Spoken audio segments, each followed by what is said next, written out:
परमात्मा कहते हैं धर्म तो दसके नहीं, ये दसके तीनों लोक, खैरायत में खैर है भाई कीजिए आत्मपोख।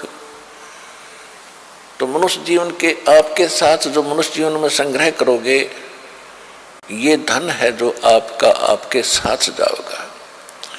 कबीर सब जग निर्धना, धनवंता ना कोई, धनवंता सो जानियो जिस पर राम नाम धन होवे।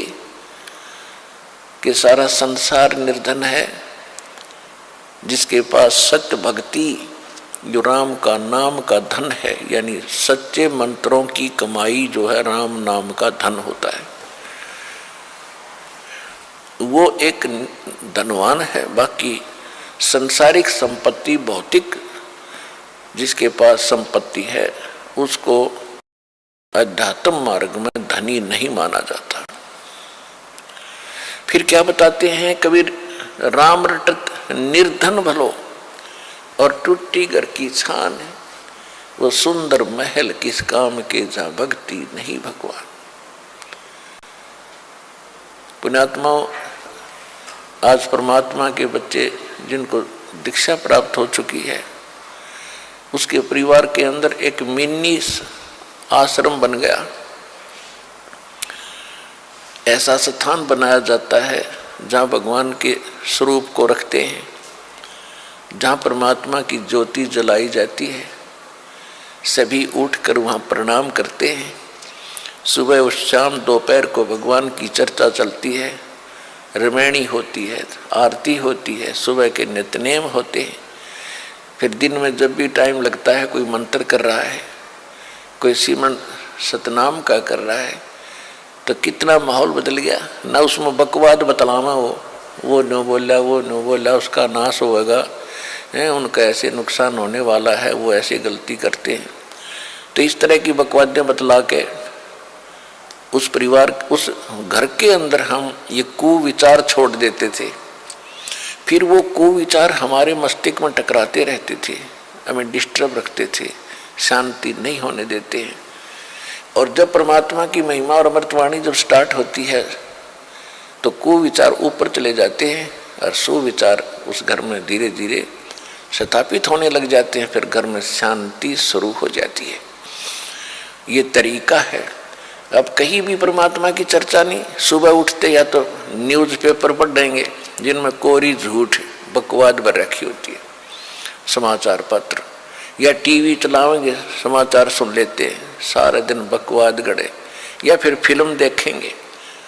तो जब तक प्राणी के पूर्व जन्म के शुभ संस्कार चलते हैं, तब तक वो कुछ भी करता रहे। और सपने में भी भगवान याद ना करो, उसको सारे सुख मिल रहे होते हैं। तो संसार ये देखता रहता है, भगत भी डिस्टर्ब हो जाते हैं कि हम भक्ति भी कर रहे हैं, हमें आपत्तियों का फिर भी कोई ना कोई सामना करना पड़ जाता है। और दूसरा व्यक्ति सारा दिन बकवाद करते हैं, शराब पीते हैं, ताश खेलते हैं, राजनीति में बड़े रहते हैं, और कोई भी बुरे काम की कोई टाल नहीं उनके, और वो फिर भी सुखी है। तो इसको देखकर विचलित ना होना, परमात्मा के बताए इस पॉइंटों को, बिंदुओं को ध्यान से सोचना। कहते वो पिछले जन्म के पुण्यकर्मी प्राणी हैं, और जब तक उनके पुण्य चलेंगे, वो कितने को बद करो, उनको कोई हानि होने वाली नहीं है। और जब उनके पुण्य समाप्त होंगे, फिर पाप कर्मों का दौर शुरू होगा। फिर देखना उनके घर में के कैर टूटेंगे। और आप के ऊपर भक्ति करते करते भी दिक्कत आ रही है, तो अगर भक्ति ना करते तो आपका तो सर्वनाश हो जाना था। विचार कीजिए, जैसे आप जी ने सर्दी के मौसम में कंबल ले रखा है या स्वेटर पहन रखी है, और सर्दी फिर भी लग रही है, तो ये ना सोचना कि आप उस स्वेटर ने आपका बचाव नहीं कर रखा। अब जैसे यहाँ भक्त कई कहते हैं जी हमने पाठ भी करवा लिया, जोत भी बोल दी, चौथी हाजरी भी लग गई, अभी तक हमें कोई विशेष लाभ नहीं हो पा रहा। ये तो हो ही नहीं सकता कि जब आप इतना कर्म कर रहे हो भक्ति का, तो कोई लाभ ना हो। ये तो आपकी अनजान सोच है, बालक बुद्धि है। अब जैसे सर्दी का मौसम है, किसी ने स्वेटर पहन ली और फिर भी उसको सर्दी लग रही है, तो ये ना सोचना कि स्वेटर ने अपना काम ना कर रखा। स्वेटर अपना काम कर रही है, लेकिन सर्दी अधिक है तो उसके लिए जर्सी और पहन ले ऊपर के, और उसके बाद भी सर्दी महसूस हो रही है तो कंबल ओढ़ ले। यानी ये नहीं है कि ये कहना कि मैंने जर्सी भी पहन ली फिर भी सर्दी का लग रही हाथ पैरों को, तो ये तो अनजान व्यक्ति कहेगा जिसने इस प्रोसेस का पता नहीं, भगवान के मार्ग का ज्ञान नहीं। तो जो आप पुण्य कर रहे हो और विधिवत कर रहे हो, पूरा यानी पूरी विधि यहाँ पर प्राप्त है। गुरु जी के बिना दान करना व्यर्थ है।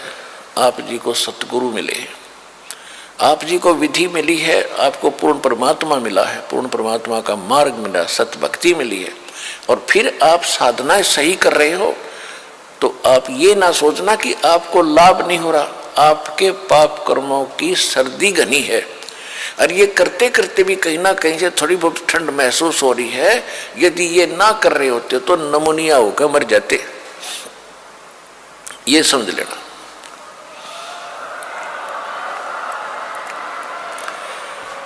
तो इस तरह आप जी ने अपने इस भक्ति सफर को डिस्टर्ब नहीं होने देना। जो मार्ग बता दिया इस पर चलते रहना, घर पहुंच जाओगे, सारे सुख होंगे, यानी अपने सतलोक चले जाओगे, और यहाँ भी राहत बहुत मिलेगी।